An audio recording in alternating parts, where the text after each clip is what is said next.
Joining me now to talk more about the upcoming G8 summit and what we can expect is Majid Rafizadeh. He's the president of the International American Council on the Middle East, and he joins me from Tampa in Florida. Thanks for joining us. Thank you for having me. I want to talk first about Syria. How big an issue is this going to be at the G8 summit?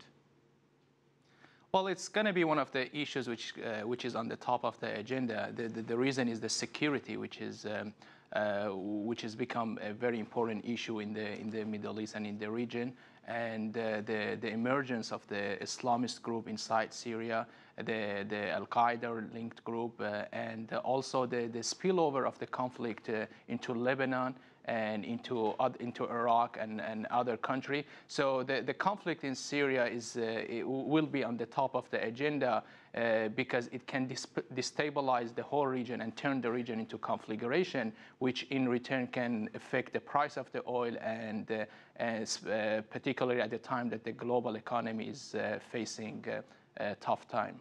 But I'm just wondering what kind of agreement they could come to on Syria, because the Russian leader, Vladimir Putin, has already made it very clear, and he made it more than clear to David Cameron, the British Prime Minister, that Russia will not tolerate the West supplying arms to rebels, and also said that Russia's supply of arms to the Bashar al-Assad regime is in compliance with international law. It's legal. That's a great question, Anand. I think the important issue here is that the gap between Russian position in Syria and the United States and Western allies is very large to bridge. Russia is asking that Assad should stay in power for any transitional government, but the Western countries and the Gulf Arab State are asking Assad to step aside, and the rebels also, they're saying that he lost his legitimacy. So I think one other important issue is that still we haven't seen any particular specific agenda articulated from the United States or from the West in respect with Syria. So they will try to convince Russia to change its position, but it is very unlikely to see that they come to an agreement with regards to resolving the crisis in Syria, which has entered into its third year.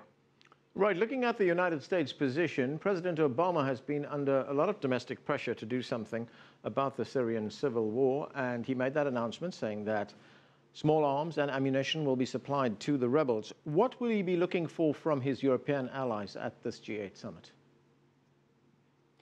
Well, I think they will discuss what kind of the arms they want to deliver to the rebels, what kind of, if they want to impose no-fly zone in the borders of Syria, or how they want to organize coordinate the rebels, what other steps they should take, and if they want to really impose a significant military threat to Assad, so he will come to the negotiating table and compromise. So what they're trying, I think they will try to do to increase the oppositional groups' leverage for the next conference. So when they come to the negotiating table, they don't come with a weak position in front of Assad. And what about the situation in Iran?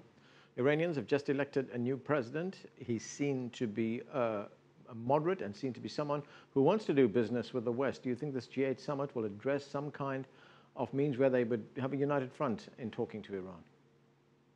Well, absolutely. I think they will touch on the issue of Iranian, particularly nuclear program, and the new president. And I think they will wait to see if the new president will propose any plans which can address the concerns about Iran nuclear enrichment.